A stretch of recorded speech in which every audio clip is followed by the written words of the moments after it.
Alright, what's up sa inyo mga kababayan? Ako nga po pala si Jake Magnus at nandito na naman po kayo ngayon sa Jake Magnus TV at sa Facebook page po natin. Nandito na naman po kayo ngayon sa Jake Magnus Opinion. So ito po pag-uusapan natin mga kababayan ay walang iba lang naman kung hindi itong lumabas na balita galing po dito sa Philstar na kung saan sinasabi na ito daw pong GMA7 ay out na daw po or wala na dito daw po sa KBP mga kababayan. At yung pangalawa po natin pag-uusapan yung patungkol po sa lumalabas din balita na kung saan nagmura daw po etong si Buboy Villar dito daw po mga kababayan sa tape bulagta. Nagmura daw po doon at may binitawan daw pong salita mga kababayan. Doon naalamin natin kung talaga nga bang nagmura etong si Buboy Villar. Kasi mga kababayan, alam nyo naman tayo, basta yung balita tama, tinatalakay natin yan. Pero pagka may mali talaga, talagang kailangan mga kababayan na ipaliwanag yung pagkakamali ng tao. Pero anyway, bago po natin pag-usapan yan ay nais ko po muna sabihin sa inyo na kung kayo po ay bago pa lamang po sa ating YouTube channel, hinihikayat ko po kayo na huwag nyo kalimutan na i-like po itong video natin na ito at huwag nyo na rin pong kalimutan na mag-subscribe dito sa ating YouTube channel. Hit nyo na rin po yung ating notification bell para lagi po kayong updated sa tuwing mag-upload po tayo or magla-live ng mga ganitong klase ng video or issue mga kababayan. At gusto ko din po kayong batiin ng isang magandang umaga, tanghali, hapon, gabi. Saan man sulok ng mundo kayo naroon, mapa sa Pilipinas naman po kayo or ibang bansa, sana po ay nasa mabuti po kayong kalagayan at gabayan po kayo ng ating Panginoon. Mabuhay po kayong lahat mga kababayan. Ay, pasensya na po kayo ha, medyo matagal-tagal tayong nawala ha, kasi mga kababayan nagkasakit po tayo and then hindi pa gaanong mga kababayan bumabalik yung ating boses para may sipon pa rin tayo. Kasi noong nakaraan kung magbablog ako parang ngungo. Pero anyway mga kababayan, maraming salamat po sa walang sawang pagsuporta po ninyo. At thank you din po kay Kuya Break dito sa napakagandang microphone na gamit natin ngayon. Galing po ito sa kanya, sponsor po sa atin. Kuya Break, maraming salamat po. So anyway mga kababayan, puntahan na natin itong topic natin na ito na kung saan sinasabi po dito sa Philstar Global. Sabi po dito mga kababayan, kung babasahin po natin na nagsulat po nito ay itong si Hidden Agenda. In-upload po ito September 3 pa, 2003 mga kababayan. Medyo matagal na, ilang buwan na, pero hindi po napapag-usapan. Ngayon, tinagalog natin to kasi English to mga kababayan. Ito yung Tagalog niya. Wait lang, lakihan ko lang.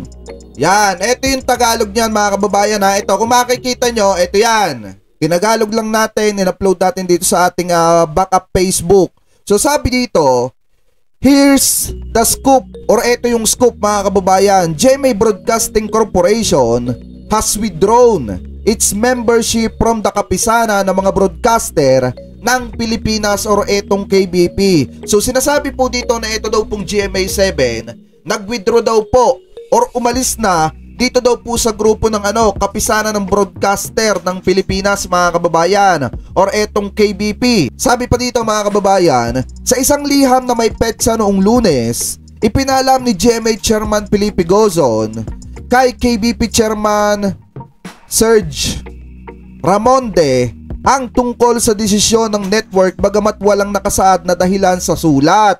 So ibig sabihin mga kababayan, etong chairman ng GMA7 na si Sir Felipe Gozon nagpadala po ng liham dito sa chairman naman po ng KBP. Bagamat mga kababayan, merong nakalagay dun sa liham na sila po ay umaalis na pero walang dahilan. Bakit kaya mga kababayan? Ano kayang dahilan kung bakit sila umaalis? Alamin natin yan dito. Malalaman natin dito yan. So sabi pa dito mga kababayan, since gusto nga nating malaman kung ano yung dahilan nila, eto basahin pa natin. Sabi dito, eto daw, ang mga mataas na pinagmumulan na nakaalam sa mga nakaraang pag-uusap sa pagitan ng GMA at KBP tungkol sa bagay na ito, gayon pa man ay nagpaalam sa manunulat na ito na maaaring sinusubukan ng network na ito na i-print ang paparating na desisyon ng KBP na suspindihin ng GMA para sa ilang mga paglabag sa television code. So ibig sabihin mga kababayan, parang iniiwasan or sinusubukang iwasan ng GMA7 yung paparating po na suspension para sa kanila mga kababayan dahil sa mga paglabag po nila sa ilang mga television code katulad ng mga kababayan. Yun po yung sinasabi dito, basahin po natin. Ang unang ground para sa suspension ay ang kahalayan lalo na ang ilang foul na pahayag na binibitawan ng Star Talk host na si Rosana Roses sa kanyang palabas na ipinalalabas sa GMA7. Ang pangalawa ay kinabibilangan ng GMA News anchor na si Mike Enriquez na sa ilang pagkakataon ay binasted ang karibal na ABS-CBN. Sa airing hayagang, ipinagbabawal sa kodigo. Ang pangatlo ay commercial overloading. Mga kababayan, yan po yung mga dahilan kung bakit iniiwasan ng GMA7 na mapatawan po sila ng suspension at kung bakit nagbitaw po sila dito sa KBP. Matalinong pag-iisip. Sabi pa dito, basahin pa natin. Ito daw. Ang mga kasalukuyang tuntunin ng ad board ay nagbibigay ang maximum na pinapayagang komersyal sa pagkarga bawat oras ng broadcast ay 18 minutes mga kababayan. Mayroong ilang mga katwiran para dito. Kailangan protektahan ng ad board ang interes ng mga manonood ng TV. Tama naman po mga kababayan. Ang isa pang dahilan ay upang protektahan ng mga advertiser. Kasi mga kababayan, kung over-ad ang atin pong inilalagay, naiinip yung mga manonood, umaalis. Lalo na mga kababayan kung yung ads minsan na napapalagay po sa isang national television mga kababayan, sobrang dami. Ipagpalagay natin mga nasa 100, isang erehan.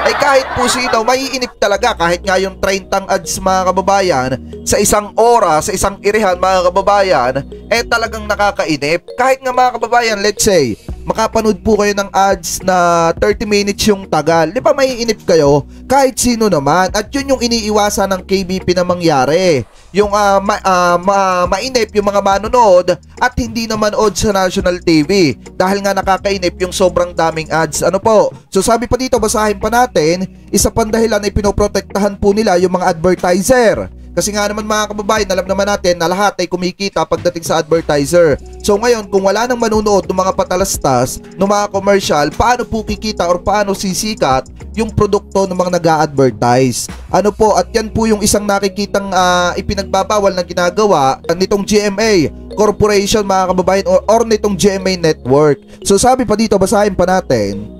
Masyadong maraming mga ad ang makakabawa sa pagiging epektibo ng mga ad. Sa abot ng pagpapaalala, ang limitasyon ay disenyo o idinidisenyo din upang matiyak na isa sa o dalawang limitasyon ng TV ay hindi masulok ang lahat ng kita sa ad sa kapisana ng iba pang mga istasyon mga kababayan. Yan po yung sinasabi dyan. Sabi pa dito mga kababayan, sinasabi ng mga source na humihiling na ang GMA7 sa KBP nataasan ang load limit. Ngunit tinanggihan ang kahilingan nito mga kababayan. So ibig sabihin, ito palang GMA7 ay nagre-request po dito sa KBP na taasan po yung limit or yung minuto or yung minuto na pwede silang makapag-ere ng ads mga kababayan.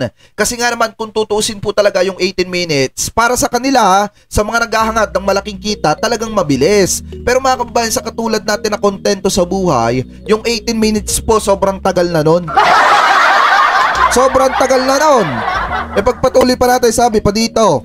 Ito, basahin pa natin. Ang KBP board ay nagpupulong ngayon upang pag-usapan ang pagpupull out ng GMA. Gayunpaman, mayroong lumalagong na sentimiento sa mga miyembro ng board na huwag payagan ng GMA7 na mag-withdraw ng kanilang membership hanggang matapos ang suspension. Pero ang talino talaga mga kababayan ng GMA7, biruin nyo wag lang sila ma-suspension, nag-withdraw sila ng kanilang membership dito sa KBP. Pero kung wala silang nakaambang suspension mga kababayan, etong KBP dito sa GMA7, baka hindi po sila nag-withdraw.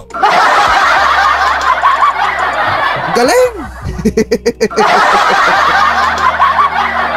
Sabi pa dito mga kababayan, basahin pa natin, malaking sorpresa sa industriya ang pagpupull out ni GMA sa KBP, lalo pat ang kasalukuyang presidente ng KBP na si Attorney Sibiloso ay isang kinatawan mula sa GMA7. Sabi pa dito, Ano magiging epekto ng GMA7 kung sa wakas ay papayagan itong mag-withdraw ng membership nito sa KBP? Yan po yung tanong. Sino ngayon ang magre-regulate sa GMA? Kung mapagkasunduan ng industriya ang self-regulation, pinagtibay nila sa kanilang sarili ang television code habang ang ad board ay binubuo ng mga kinatawan ng industriya. Yan po yung sabi dyan. Kung ang network ay wala na sa pamilya ng ad board, maaari itong gumawa ng anumang paglabag na gusto nito at sagutin lamang sa MTRCB mga kababayan. So ibig sabihin pala, napakahalaga po pala ng KBP mga kababayan. Ano po, dahil kung wala pala itong KBP, kahit anong gustuhin ng isang network na mga paglabag mga kababayan ay magagawa po nila. Ang galing! Kaya pala nakakapagtaka yung iba, talagang wala akong pinapatamaan mas pinipili na lamang po na wag mag-member or wag magpa-membership dito sa KBP para magawa po nila yung gusto po nila. Ano po, tulad po nitong ginagawa ng GMA ngayon na kung saan mga kababayan, mas minamabuti nila na mag-pull out kaysa po mag-stay dito sa KBP dahil nga alam nila sa sarili nila di umano nakakalabag sila or nakakagawa sila ng mga violation, lalo na't mga kababayan may nakalagay dito na humihiling etong GMA na taasan po yung oras ng pagpapalabas nila ng mga advertiser ng mga ads mga kababayan. Ano po, so sabi pa dito, basahin pa natin, ngunit ang mas matinding backlash ng desisyon nitong mag-pull out ay ang nagmumula sa industriya ng advertising, ang tinapay at mantikilya ng industriya ng telebisyon. Nagtatanong na rin ng ilang mga agencies kung ano ang garantiya nila na mapoprotektahan ang kanilang mga karapatan at hindi sila pagkukulangin ng GMA7. Sa kasalukuyan, ang tanging istasyon ng UHF TV na hindi miyembro ng KBP ay ang Channel 4. Hindi dahil sa ayaw nito kung hindi sa pagbabawal ng mga alituntunin ng industriya ang pagpapalabas ng mga palabas na may kinalaman sa pagsusugal or etong loto mga kababayan. So parang ang tinutukoy dito yung PTV4 mga kababayan, dahil alam naman natin na ang ipinapalabas po sa PTV4 ay yung mga patungkol po sa loto mga kababayan. Sabi pa dito, basahin pa natin, sa pagnanais ng higit pa in commercial load, ang GMA7 ay maaaring magtapos ng mas maraming pagkawala mga kababayan. Yan po yung sinasabi dyan. So ibig sabihin na nakikita pong dahilan dito kaya po itong GMA7 ay bumitaw po sa grupo ng kapisanan ng broadcaster ng Pilipinas mga kababayan or etong KBP is dahil po sa commercial load. Siguro gusto nilang magpalabas ng napakaraming ads mga kababayan pero hindi po sila pinayagan ng KBP at nasabi nga din po dito na may nakaambang suspension dahil sa napakaraming paglabag or mga violation nitong GMA7 mga kababayan. At eto din yung nakikita nating dahilan di umano kung bakit etong GMA7 ay nagbitaw po ng membership or pakikipag-partnership dito sa KBP mga kababayan. So kayo po, ano pong opinion ninyo hingil po dito sa tinalakay natin na ito? Naniniwala ba kayo na isa sa mga dahilan kung bakit nagbitaw etong GMA7 dito po sa KBP is dahil po sa natatakot po silang harapin yung suspension po na nakaamba sa kanila galing po dito sa KBP dulot po ng kanilang mga paglabag mga kababayan. So kung may opinion po kayo at gustong sabihin, comment below na lamang po mga kababayan kung ano po masasabi tingin nyo po dito sa tinalakay nating ito mga kababayan. At huwag nyo na rin pong kalimutan na i-like po at na-i-like po ito pong ating video. So anyway mga kababayan, punta naman po tayo sa next topic natin na kung saan may sinasabi po dito na ito daw pong si Boboy Villar di umano ay nagmura daw po dito sa Tape Bulaga habang naka-live mga kababayan. So ito yung tanong natin, nagmura nga ba etong si Boboy Villar o mali lamang po yung pagkakaninig ng ibang tao? So ito, pakinggan po natin. Talaga namang nagpupuno-puno ang klase naman yan. Eto na, putangin na namin ang QR code for you. Let's scan out! Ayun mga kababayan, di ba may binanggit etong si Boboy? Yung eto na. Ang pakinig ng iba, nagmura daw mga kababayan. Pero kung akong tatanungin nyo, wala naman po ditong pagmumura. Hindi sa kinakampihan natin na itong si Buboy dahil kung tutusin, galit talaga tayo dito kay Buboy dahil doon sa ginawa doon sa matanda. Pero mga kababayan, in terms of true, ano po, ang masasabi ko lamang po dito, hindi pagmumura yung sinabi ni Buboy. Kasi kung pakikinggan po natin ng paulit-ulit mga kababayan, ang binitawan niya pong salita doon is butange, not putange. Ano pa, ulitin ko mga kababayan na kung pakikinggan nyo ng paulit-ulit to, ito ay nasa 8 minutes and 57 seconds mga kababayan. Kung pakikinggan nyo sa ganong oras, talagang maririnig ninyo kung uunawain ninyo ang nakalagay doon, butange, not putange. Magaling po yung maliwanag po tayo mga kababayan na hindi sa kinakampihan natin si Buboy. Hindi ako kumakampi dun sa mali mga kababayan. Alam nyo naman yan. At medyo hate natin pagka peke. Ang sa atin lang mga kababayan, medyo dun lang tayo sa tama. Ano po, kasi alam nyo, napakabias naman kung sasabihin natin. Hindi naman ako magiging totoo sa inyo kung sasabihin ko na nagmura si Buboy kahit hindi naman. Ano po, pero para sa akin mga kababayan, ang binitawan niya salita doon, butange, not putange. Magaling po yung maliwanag mga kababayan na alam nyo naman, yung pagmamahal natin at tunay na pagsuporta natin sa Tito Vic and Joey, talagang alam nyo naman kung hanggang saan mga kababayan, talagang hanggang dulo yan. Ang pagsuporta natin, naniniwala tayo na yung trademark ay pagmamayari talaga ni Master Henyo Joey De Leon. At yung mga kumakamkam noon, talagang hanggat hindi nila tinitigilan yung trademark, talagang kakalabanin po natin. Pero anyway, sa pagkakataong ito mga kababayan, hindi po nagmura itong si Buboy. Para sa akin mga kababayan na, kasi kung pakikinggan po natin, ang nakalagay po doon, butange, not putange. Mga kababayan, ano po, so pakinggan nyo rin po. Unawain ninyo mga kababayan, baka mapakinggan nyo ng ayos at baka masabi ninyo na nagkamali lang po ako. Ano po? So anyway mga kababayan, yan lang naman po yung topic natin ngayong araw na ito. Ulitin ko, huwag nyo po sanang kalimutan na mag-iwan po ng inyong komento at huwag nyo na rin pong kalimutan na mag-subscribe dito sa ating YouTube channel. Hit nyo na rin po yung ating notification bell para lagi po kayong updated sa tuwing mag-upload po tayo ng panibagong video or live stream na katulad po nito mga kababayan. At uulitin ko po, maraming salamat po sa lahat po ng nanonood ng ating mga vlog or mga video na inilalabas mga kababayan. At maraming salamat po sa sa lahat ng mga hindi po nag-i-skip ng ating ads. Thank you po sa inyong lahat. Gaya nga po na sabi ko, utang ko sa inyo kung nasasan po ako ngayon mga kababayan.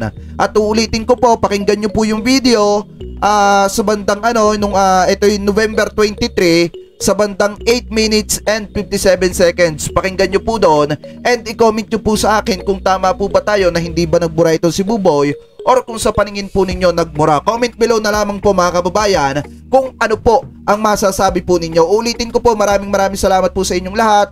Ingat po kayo palagi. God bless po. Thank you po.